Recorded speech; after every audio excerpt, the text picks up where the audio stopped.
the most wanted man in Denver, Colorado. Not because the crime he committed was the worst of the worst, but because the reward for catching him is the best of the best. I'm Mara Montalbano for Buzz60, and if you help find the man who robbed this pizza joint, you get free pizza for a year.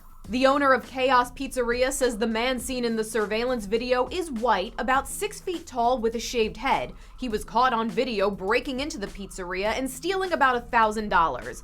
The owner says the same man may be responsible for other break-ins in the neighborhood, and he wants to put a stop to it. So he's offering quite possibly the best incentive ever. He posted the video on Facebook with this message: "If yours is the tip that lands him in jail, we'll give you free pizza for a year." Naturally, the tips have been pouring in from all over the country because with such a handsome reward, this very localized crime has become national news. The FBI should really look into this. Not the robbery, the reward system. I'm sure that most wanted list would be a lot shorter if people could get free pizza for fugitive sightings. Buzz60, now you know, pass it on.